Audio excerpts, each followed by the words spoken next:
Hello, Walton Church and guests, and welcome to Walton Church's vast, virtual, generic library.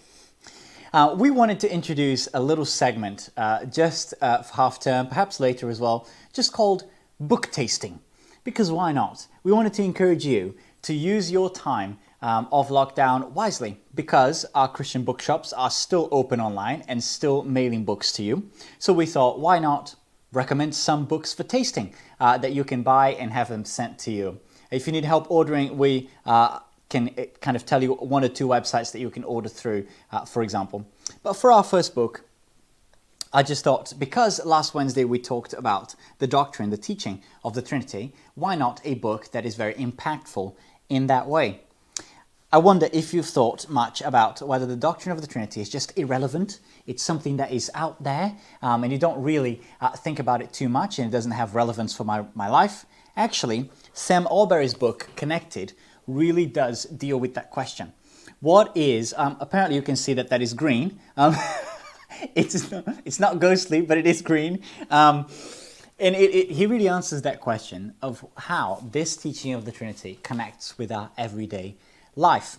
The first part of the book is actually divided between the Trinity and God, where we talk a little bit about God's character in relation to the doctrine, and the second part, the Trinity and us, where Sam dedicates that half of the book just thinking, how does it change our view of humanity, our view of gender, our view of church, our view of prayer, and our view of worship?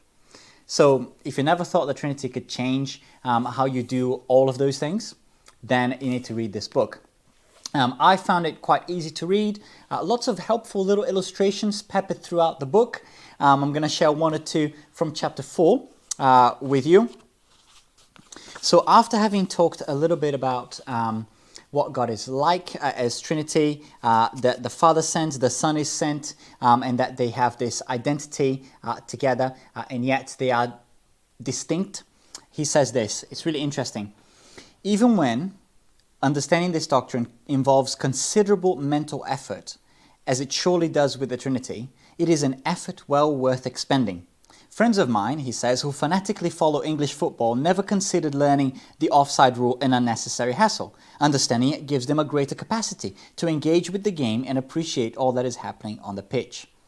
And I guess we could say that too about our teenagers, that they put a lot of effort into GCSEs and A-levels because it's worth it. And in this case, the doctrine of the Trinity helps us appreciate God. Now, one final quote from this same chapter. He is at the end of a discussion about how God displays this wonderful self-giving love within the Trinity, Father, Son, and Holy Spirit. Father loves the Son, Son loves the Spirit, and so on. He says this at the end of the chapter. The gospel is sometimes spoken of as if it was just a meal ticket to a better life in heaven. Sometimes it's described as little more than a means of forgiveness and the avoidance of punishment. But ultimately, it's an invitation to come into the fellowship of the Trinity.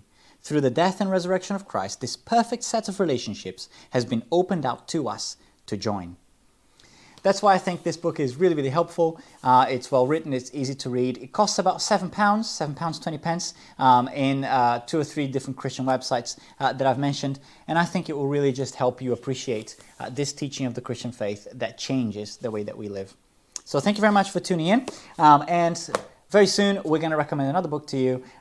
This fantastic book, Enjoying God, by Tim Chester, who's a really, really great writer. So we're going to talk about that next time.